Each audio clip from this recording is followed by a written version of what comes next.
of the children boogie. Alors, est-ce que ce film est vraiment pour les bébés? Bonjour à vous les petits cinéphiles, aujourd'hui on se retrouve pour une nouvelle sortie ciné avec le dernier film des studios Disney Pixar, à savoir Buzz l'éclair. Je vous préviens que cette vidéo contiendra une partie sans spoiler et une partie avec spoiler, mais comme d'habitude je vous préviendrai quand on passera en partie spoiler. Et je dois vous avouer que ça fait quand même quelques années que j'étais pas allé voir un dessin animé au cinéma. J'aimais beaucoup quand j'étais petit, mais c'est vrai que ça ne m'intéresse plus tellement, mais je revois quand même souvent certains classiques Disney avec grand plaisir, du genre Aladdin, Mulan, Le Bossu de Notre-Dame, Le Roi Lion, La Belle au Bois dormant ou Cendrillon. Et surtout la saga Toy Story que j'aime d'un amour inconditionnel. Et j'adore les 3 épisodes, surtout le 3 avec sa fin tellement émouvante qui m'a fait aller chercher mes jouets qui étaient au fond des cartons comme le personnage d'Andy.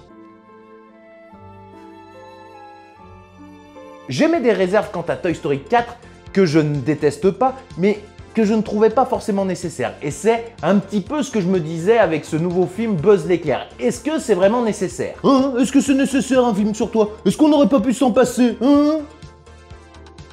Bref, ce film est réalisé par Angus MacLane qui avait déjà réalisé 3 courts-métrages, Burn-E, Midi Buzz, Toy Story, Angoisse à l'hôtel, et là c'est vraiment son premier long-métrage. Au casting, on retrouve en VO Chris Evans, mais pour nous c'est François Civil, ce qui est dommage parce qu'à la base ça devait pas être lui. Et le casting est complété par l'actrice Keke Palmer, Taika Waititi et James Brolin entre autres. Et alors de quoi ça parle? Après s'être écrasé avec sa commandante sur une planète hostile à des millions d'années-lumière de la Terre, Buzz l'éclair tente de ramener tout ce petit monde sain et sauf à la maison. Pour cela, il peut compter sur le soutien d'un groupe de jeunes recrues ambitieuses et sur son adorable petit chat Sox. Mais l'arrivée du terrible Zurg et de son armée de robots impitoyables ne va pas leur faciliter la tâche, d'autant que ce dernier a un plan bien précis en tête. Et c'était pour le moins surprenant, j'ai passé un super moment et je reconnais que ce film n'est pas fait que pour les enfants et les bébés. On va passer rapidement sur les quelques points qui m'ont un petit peu dérangé. Déjà, non pas que François Civil soit mauvais dans le doublage, mais en fait je m'étais déjà habitué au doubleur de Chris Evans pour les bandes annonces. Donc j'ai trouvé ce changement un petit peu pénible, mais ça ne concerne que moi. Deuxième chose, je trouve qu'on manque de thèmes marquants ou de musique iconique qu'on se rappellerait. Pourtant, la musique est composée par Michael Giacchino, qui nous a quand même composé de formidables bandes originales.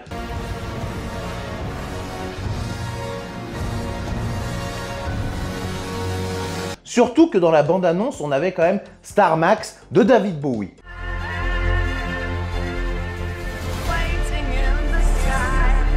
Et ça, c'était classe. Troisième point que j'aimerais traiter, qui m'ont un peu dérangé, c'est l'humour, qui est un peu lourd, un peu gras, un peu beauf. Vers l'infini. Vous me demandez de tirer sur votre doigt, là? Fais gaffe, il va lâcher une caisse. Mais les enfants, il y avait quand même pas mal d'enfants qui étaient dans la salle, eux, ils rigolaient à gorge déployée. Donc, au bout d'un moment, faut quand même se rendre compte que pour nous, ça ne passe pas parce que nous ne sommes pas le public cible de ce genre de choses. C'est quand même calibré pour faire rigoler les gosses. Et oui, Captain Critique, c'est pour toi. Bisous. Mais pour le reste, j'ai trouvé ça très bien foutu. On y croit, ce Buzz l'éclair, justement. Bon, même s'il fait plus penser à celui de la série animée des années 2000 plutôt qu'à celui du dessin animé. La réalisation est dynamique, inspirée, on a de très beaux plans et surtout une très jolie colorimétrie. Ce que j'ai vraiment adoré, ce sont toutes les scènes en vaisseau. Alors, on la voit dans la bande-annonce, Buzz avec son vaisseau va faire le tour d'un soleil et repartir dans l'autre sens. Et ça, je trouvais que c'était vraiment très bien fait, ça faisait très SF. Et donc ça m'a vraiment conquis.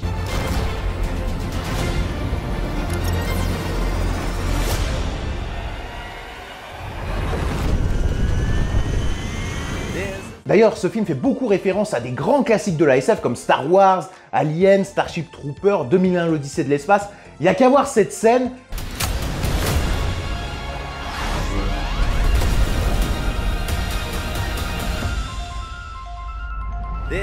Elle fait référence à cette scène.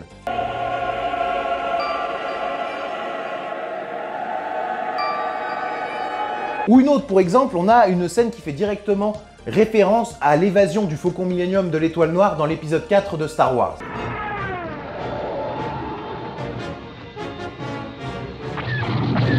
Et c'est bien foutu parce que t'as des effets spéciaux, des combats au blaster, des sabres laser, de l'aventure, de l'exploration.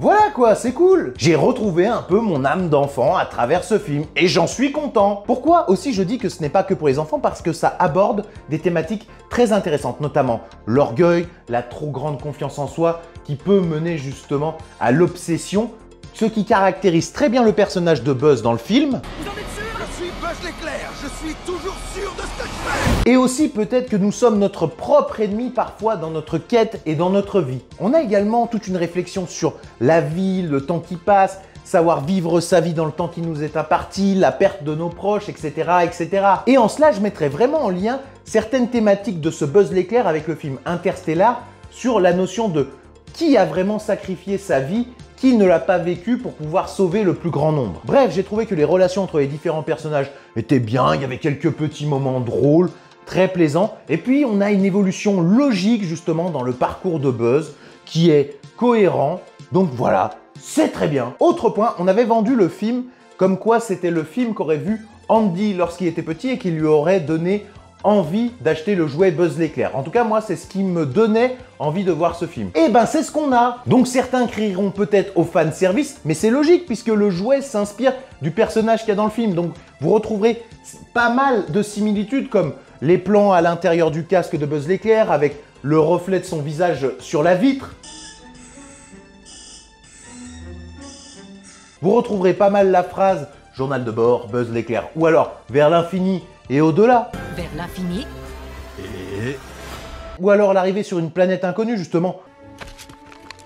Le sol semble pour le moins instable. Et on retrouvera également la présence de l'ignoble empereur Zurg qu'on avait pu voir introduire dans Toy Story 2 et qui est, ma foi, surprenant et intéressant. So, we meet again, Buzz Lightyear, for the last time. Not today, Zurg. Voilà ce que je pouvais dire sur ce film sans spoiler. Il n'apporte peut-être pas grand-chose à l'univers Toy Story, mais il tient toutes ses promesses. Il est divertissant et je pense qu'il ravira aussi bien les petits que les grands. Maintenant, passons en partie spoiler. Partie spoiler. Alors, comme je l'ai dit précédemment, j'ai adoré le côté interstellar. En gros, Buzz teste une hyperpropulsion pour qu'il puisse s'échapper de la planète. Et à chaque essai, le problème, c'est que ça provoque une distorsion temporelle, ce qui fait qu'à chaque essai, il perd 4 ans de sa vie, ou plutôt les autres personnages vieillissent de 4 ans. Au fur et à mesure des essais et de son acharnement, on voit que sa meilleure amie est devenue commandant, qu'elle a eu le temps de se marier, d'avoir un enfant, même une petite fille, et que justement, elle est en train de vivre sa vie, de s'installer comme il faut, alors que lui s'acharne à essayer de trouver une solution et qu'il perd au fur et à mesure tous ses proches jusqu'au moment où il va rentrer et qu'il y aura 62 ans qui se sont écoulés et que sa meilleure amie sera morte. J'ai trouvé cette scène vraiment touchante, attendrissante, parce qu'en fait, on se rend compte que même si les personnages n'étaient pas chez eux, eh bien, ils ont vécu une vraie vie, à la différence de Buzz, qui en gros traverse les âges, voit ses amis mourir et ne prend pas le temps de vivre sa propre vie. Ce qui permet de rebondir sur un point intéressant avec le personnage de Zurg. Alors, on s'attendait tous à la révélation comme dans Toy Story 2, « Je suis ton père ». Vous avez tué mon père. Non, Buzz, je suis ton père. Et au final, on comprend que la personne qui était dans l'armure de Zurg n'était qu'une version plus âgée et alternative de notre Buzz à nous, qui cherchait uniquement à remonter le temps pour corriger tout ça et accomplir sa mission. Et c'est à ce moment-là que notre Buzz comprend que son pire ennemi n'est en fait que lui-même. Franchement, bravo, je dis bravo pour ça. Dernière chose, pendant tout le film, en fait, j'ai eu peur, je voyais pas le jetpack, je me suis dit, putain, ils vont pas le faire voler, Buzz l'éclair. Mais si, à la fin, ça y est, on te sort le jetpack, et là, il s'envole, et tu revis la scène de Toy Story 1, et c'est cool, quoi.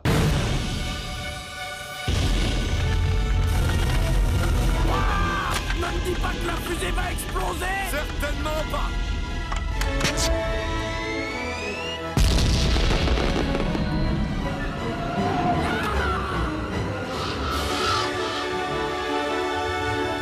En bref, comme je l'ai dit, ça n'apporte rien de spécial à l'univers Toy Story, mais peut-être qu'on n'en avait pas besoin. Mais en tout cas, le film est cool, divertissant, prenant, et je vous conseille fortement d'aller le voir. Je pense qu'il ravira autant vos enfants que vous-même. Et moi, j'ai plus qu'une chose à dire, vers l'infini et au-delà. À bientôt!